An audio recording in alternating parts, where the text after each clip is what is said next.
points I wanted to follow up on. And I did write it down. Like Joan, I've modified it several times in the evening because that's what happens when you sit up here and listen to a lot of input.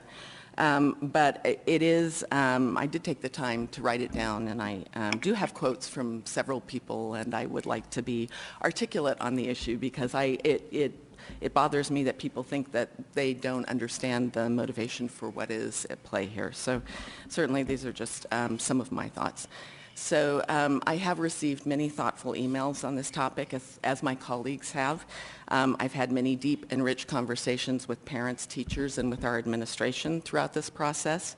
What I've heard over and over again, what parents want for their students is to be safe and fully engaged in the school environment and to be challenged to achieve their full potential. Those goals are reflected in the mission of the Davis Joint Unified School District. It was a mission that was created together in a community process where we came together with teachers, parents, community members, administrators, school board members to really define who we are and what we want to achieve for our kids. That mission statement says the mission of the Davis Joint Unified School District is to be a leading center of educational innovation, which ignites a love of learning and equips each student with the knowledge, skills, character, and well-being to thrive and contribute to an evolving and increasingly connected world. We have shared aspirations for our children, but really, people, we are not there yet. Davis Joint Unified School District is an excellent school district, but we're not perfect. We haven't achieved everything that we can and need to achieve for each of our students.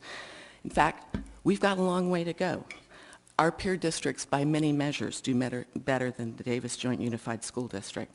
I'd remind people who ask us several times tonight to look at the data that the UC Davis study looked at the impact of our program on our students and could not identify a benefit to those students above the program that's being offered in our neighborhood schools. That's a data point that we need to keep in mind as we're thinking about how we serve students. Most concerningly, though, we have a persistent and stubborn achievement gap, which lingers despite the resources, time, and attention that we spent trying to close it. I'm in my 8th year on the school board. This has been a focus of our work for 8 years. And I have to tell you, I don't see us having made nearly as much progress as I would like to see us made. I'd like to say we may have made some small progress, but it's been small. I believe it's fundamentally time to rethink how we serve all students. Differentiated instruction, as much as we have talked about it tonight, is really just a form of education speak. Really, it's, somebody said this, and I wish I could remember exactly who it was, but they were very eloquent on the issue. Because what I think of it as is meeting every child where they are and providing them an academically rigorous program with high expectations and support for them to succeed. Differentiation doesn't take place just in a classroom. It takes place across classrooms and in a grade level, between grade levels at a school, and sometimes even between schools and between institutions, such as those cases where our students in the Davis Joint Unified School District are accessing advanced classes at community colleges or UC Davis.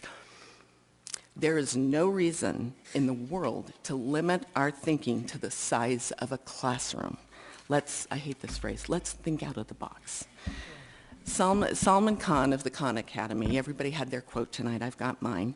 In his book, The One World Schoolhouse, is very compelling on the need for education to evolve.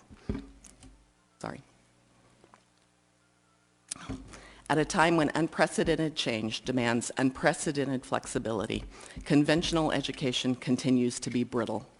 As our increasingly interconnected world cries out for more minds, more innovators, more of a spirit of inclusion, conventional education continues to discourage and exclude. Whether the process is called tracking or whether it's known by some kinder, gentler, and less honest name, the upshot is the same. It's a process of exclusion, which is exactly the opposite of what our schools should be trying to accomplish. To be successful in a competitive and interconnected world, we need every mind we have. To solve our common problems regarding relations among people and the health of our planet, we need all the talent and all the imagination and all the creativity we can find.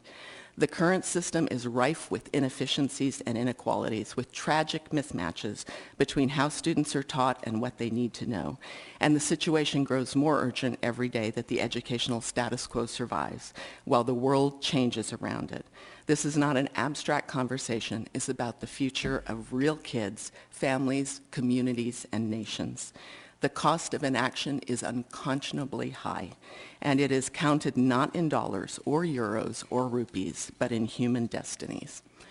Just to put a point on that, that was Salman Khan. I wish I was that articulate, but that was the quote from Salman Khan's book. This is me.